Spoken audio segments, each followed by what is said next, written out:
कल तक दुनिया को यह लग रहा था कि स्ट्रेट ऑफ हॉर्मूज में शांति लौट आई है। भारत को भी यह भ्रम था कि हॉर्मूज से हमारा कोई भी वेसल अब आसानी से निकल के आ सकता है।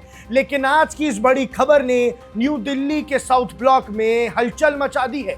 स्ट्रेट ऑफ हॉर्मूज, जहां से इंडिया की 60% एनर्जी सप्लाई गुजरती है, वो अब एक फ्री फायर जोन बन चुका है। और सबसे चौंकाने वाली बात है कि इस फायरिंग की लपेट में अब एक इंडियन फ्लैग टैंकर आ गया है, यानी भारत के टैंकर पे हमला हुआ है। क्या ईरान ने जानबूझकर इंडिया को टारगेट किया, या फिर हम दो हाथियों की लड़ाई यूएस और ईरान के बीच में पिस गए? आज की वीडियो में हम डिकोड करेंगे कि क्यों ये हमला इंडिया की एनर्जी सिक्योरिटी के लिए एक नेशनल इमरजेंसी बन सकता है। सबसे पहले समझिए दर्शकों, इंसिडेंट हुआ क्या। दर्शकों, सैटरडे सुबह एक इंडियन फ्लैग टैंकर और एक क्रूड ऑयल कैरियर ओमान के कोस्ट के पास से निकल रहा था। तभी आईआरजीसी यानी ईरानियन रेवोल्यूशनरी गार्ड कॉर्प्स की फास्ट अटैक बोट्स ने इनका रास्ता रोक लिया, वो भी बिना किसी चेतावनी के। यू की एमटीओ ने कंफर्म किया है कि ईरान ने सीधा टैंकर्स पर फायरिंग शुरू कर दी। जी हां, और इस टैंकर पर हमारे इंडियन सेलर्स मौजूद थे।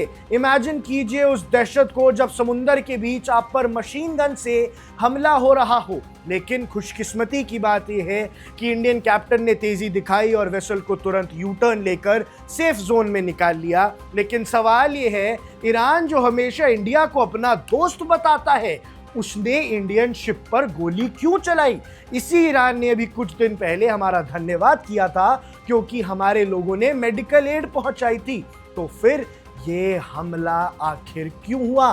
दर्शकों, इसके पीछे ईरान और हमारी दोस्ती नहीं, बल्कि वजह है ट्रंप और ईरान की ईगो वॉर। डोनाल्ड ट्रंप ने साफ कह दिया है कि जब तक ईरान पूरी तरह उनकी शर्तें नहीं मानता, तब तक यूएस नेवल ब्लॉकेड नहीं हटेगा। ईरान के पास पैसा नहीं पहुंच रहा है, इसलिए ईरान ने अब ऑयल वेपन का इस्तेमाल शुरू कर दिया है। अब इंडिया का क्या नुकसान हुआ? देखो, एनर्जी सिक्योरिटी पर नुकसान हुआ है। अगर हॉर्मूज बंद हुआ तो इंडिया में पेट्रोल डीजल के दाम बढ़ जाएंगे, और इंडियन शिप पर हमला हो गया है तो मार्केट रिएक्ट करेगी। इसके साथ साथ इंडिया के लिए सबसे बड़ी चुनौती है, एक तरफ हमारा स्ट्रैटेजिक पार्टनर यूएसए है, और दूसरी तरफ है ईरान जो हमारा दोस्त भी है, चाबहार पोर्ट का पार्टनर भी है।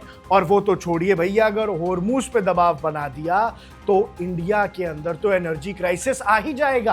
कोई मिलिट्री रिस्पॉन्स तो नहीं है, लेकिन क्या इंडियन नेवी को अब अपने टैंकर्स को एस्कॉर्ट करने के लिए ऑपरेशन संकल्प को और बड़ा करना होगा, क्योंकि अब बात सिर्फ रास्ता रोकने की नहीं, सीधा गोली चलाने की है। हमारे टैंकर पर एक हमला हुआ है और अब इसको गंभीरता से लेना होगा। क्या हम इससे डिप्लोमेटिक तरीके से निपटेंगे, या फिर अपनी नेवी को ऑपरेशन संकल्प के तहत सेफली हमारे वेसल्स को वापस लाएंगे? ऐसे कई सारे सवाल हैं। ईरान का एक कदम सिर्फ यूएस को धमकाता नहीं है, बल्कि इंडिया जैसे बड़े बायर्स को मजबूर करता है कि वो वॉशिंगटन पर प्रेशर बनाएं।